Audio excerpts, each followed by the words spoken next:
Hey, hi, hello. You're listening to Chickling Chronicles, the show where we chase shadows through foggy streets, crack open age-old mysteries, and yes, fall shamelessly head over heels for brooding fictional heartthrobs who probably have at least one dark secret. I'm Courtney, your host, a paranormal mystery author, lifelong daydreamer, and unapologetic sucker for stories where love might be the most dangerous magic of all.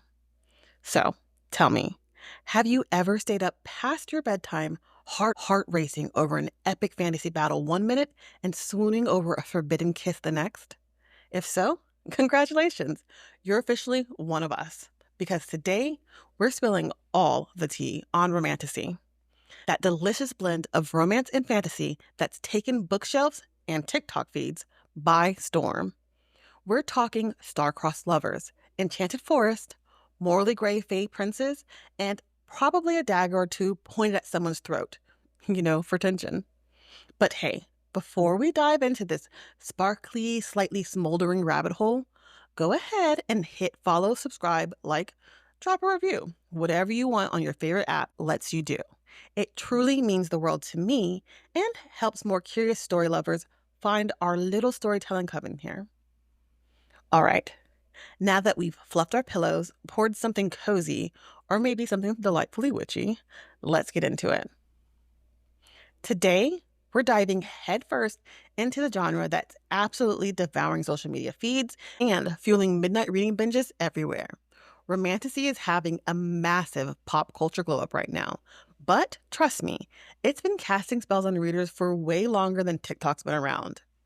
Today, we're going to explore what makes this genre so deliciously addictive, how it's evolved from epic legends to today's dangerously hot fae lords. Plus, I'll shower you with a book example that'll probably explode your TBR pile. So, get ready. Your next obsession might just be lurking in this episode. So, what exactly is a romantasy? In the simplest of terms, it's a genre mashup that blends the emotional stakes and heart-grabbing arcs of romance with the sweeping world-building magic systems and mythical creatures of fantasy. Basically, it's a will they or won't they, and also, will they survive that pesky ancient prophecy, the slightly irritable dragging overhead? Will they make it? Will they fall in love? And while Romantasy feels like the shiniest new toys on the bookshelf, fueled by hashtag BookToks, endless thirst posts, and viral edits, it's actually part of a much longer love affair between romance and the fantastical. So let's hop into our story carriage and take a little tour. We're going to go back, way back in the medieval days, when we had the legends like Tristan and Isolde and Arthur and Guinevere, these tragic love stories drenched in courtly politics, sword fights, and enchantments that often spelled doom for their poor, lovesick heroes. Then, when we move to the 18th and 19th century, Gothic novels like Jane Eyre and Wuthering Heights may not have had literal fae courts, but they gave us eerie manners, brooding men with dark secrets, and the sense that love was something otherworldly, and maybe even cursed. By the 20th century, we're seeing modern fairy tales. We're stepping into Beauty and the Beast and all the retellings that come with that, and even The Princess Bride with its death cannot stop true love flair. Fantasy romance starts creeping onto the mainstream shelves with books like Anne Rice's The Vampire Chronicles in the 70s and 80s, and Hello, Immortal Angst. Then, by the 90s and early 2000s, we enter into the paranormal romance boom. Authors like Laurel K. Hamilton, who wrote Anita Blake series, and Charlene Harris, who wrote the Sookie Stackhouse / True Blood series, brought us vampires and werewolves in steamy, often very messy love triangles. Around that same time, The Outlander mashed up historical time travel with rugged Scottish romance, giving Romantasy fans something to swoon over on multiple timelines. Then came the YA tidal wave. In the late 2000s and 2010s, Twilight brought sparkly vampires and broody werewolf best friends, while Throne of Glass and A Court of Thorn and Roses solidified our collective addiction to morally gray fae males and prophecies that just happen to require a little forced proximity. And today, This genre is an absolute juggernaut. Romantasy has fully infiltrated book culture. It's bigger, it's steamier, and often memeier than ever. We have social media turning every dagger to throat scene into 1,000 spicy edits. So, yeah, Romantasy isn't just a trend, it's practically woven into the fabric of storytelling itself. The stakes are always life or death, the kisses are always devastating, and we wouldn't have it any other way. So, after centuries of whispered legends and dark gothic hallways, Romantasy found a brand new stage in the modern age, and honestly, it strutted in like it owned the place. Its latest explosion arguably began with the unstoppable force that is Sarah J. Maas's A Court of Thorn and Roses, or ACOTAR. Suddenly, we had dangerously attractive fae, sprawling court politics, magical bargains, soul-bounded lovers, and enough simmering tension to power an entire kingdom worth of enchanted lamps. It felt lush, daring, and indulgent in a way that made our mundane world look painfully gray by comparison. But Romantasy didn't just stop at pretty fae with perfect cheekbones. The genre evolved fast.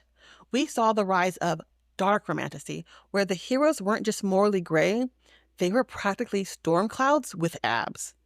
Books started leaning harder into forbidden love, ruthless power plays, and shadowy deals that left readers clutching their chest or throwing their books across the room, then immediately picking them back up to figure out what happens next. But even better, Romantasy began to open its arms wider. More diverse stories emerged, featuring characters of different backgrounds, cultures, and identities. Queer Romantasy blossomed right alongside, bringing us soul-deep, world-altering love stories that hadn't been given center stage before. Now, whether you crave a witchy sapphic slow burn, enemies to lovers with princes from rival realms, or monster romance where the monster's actually the best choice, there is truly something for everyone.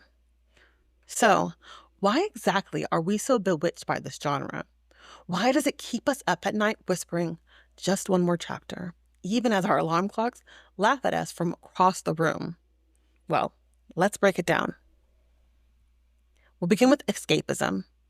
Because let's be real life can be wonderfully boring. Who wouldn't want to slip into a world where your biggest problems involve ancient curses, magical portals, or trying not to fall for the dark prince sworn to destroy you? Then we have heightened stakes. Regular heartbreak is rough enough. Now, add in a prophecy that says your love might determine the fate of an entire realm. Suddenly, every glance, every almost kiss is loaded with the weight of kingdoms. Next, we have wish fulfillment. Romantasy is basically a buffet for our daydreaming hearts. Broody sword-wielding lovers who'd burn the world down for you? Check. Secret royalty who'd cross battlefields to protect you? Double check. Oh, and immortality, so you too can keep being dramatic forever? You've got all the checks. Lastly, there's the emotional intensity. Fantasy worlds dial everything up to 11. The love is deeper, the betrayal cuts sharper, and the triumphs feels like literal fireworks in your chest. It makes every stolen glance or tearful confession feel downright operatic.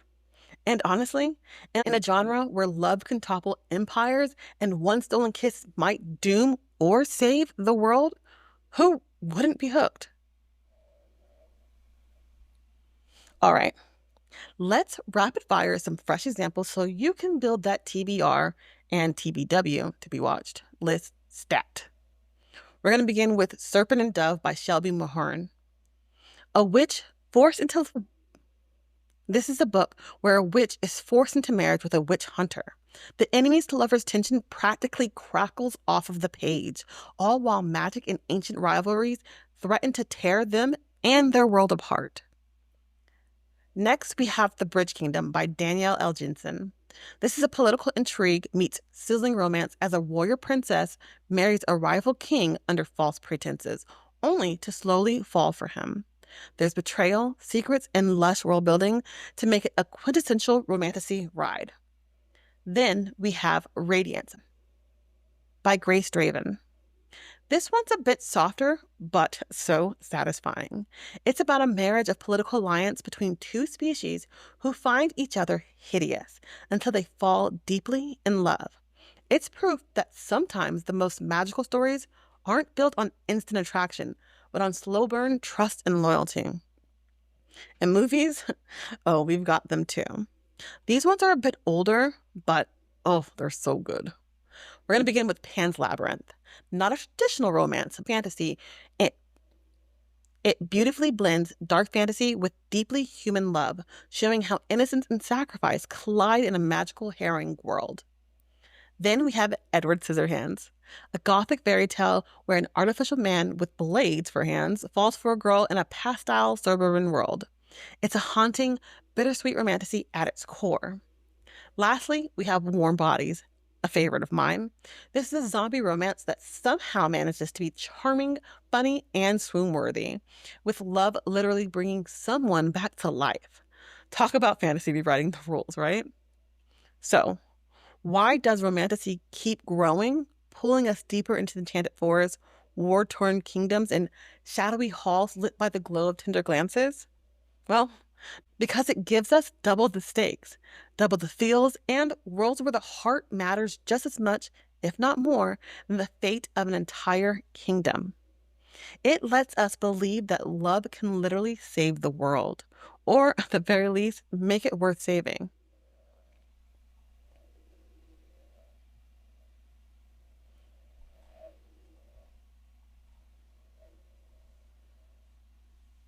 So, before we close before we close the book on today's episode, let's pull out a few enchanted gems you can tuck into your creative satchel or simply ponder the next time you find yourself blissfully lost in romantasy. For my writers and storytellers, notice how the best romantasy doesn't just tack on a love story as a cute side quest. The romance is woven right into the heartbeat of the world. It often decides whether kingdoms fall or flourish, whether ancient prophecies come true or shatter. If you're crafting your own tales, think about how your character's heart tied directly into the fate of the world. When love can literally save or doom everything, your readers will hang on every charged glance. Also, use your magical or fantastical elements to amplify the emotional stakes. A breakup in a coffee shop is one thing, but a heartbreak tangled up in curses, ancestral oaths, or the risk of starting a war? That's the stuff of legends. And here's an extra gem. Explore how love can transform power itself. In many great romantasies, it's the act of choosing love, often messy, risky, and wildly vulnerable, that changes who wields power, how curses break, or even which characters survive. Think about how you can expand, enhance, or turn this trope on its head. Let your love story reshape the world, not just exist within it. And this one's for my creatives of any stripes.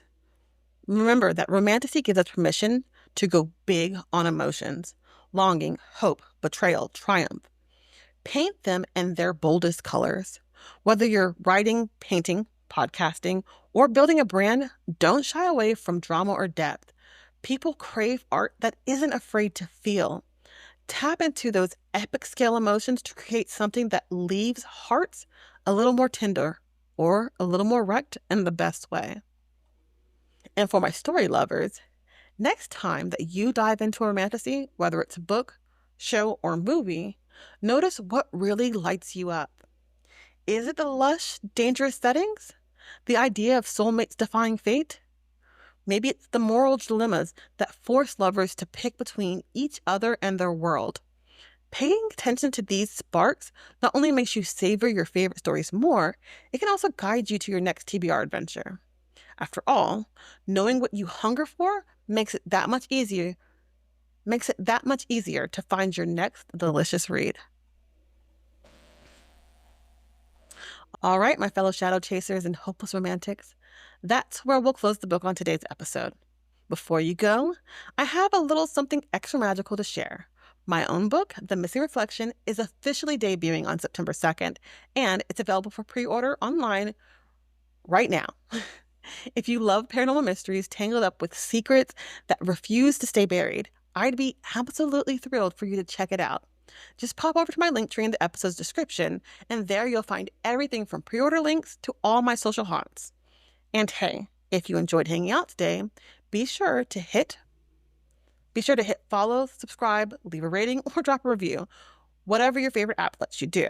It truly helps our little story coven grow and reach more curious hearts. Until then, keep chasing those stories that make your heart race and your soul spark. See you in the next chapter. Bye.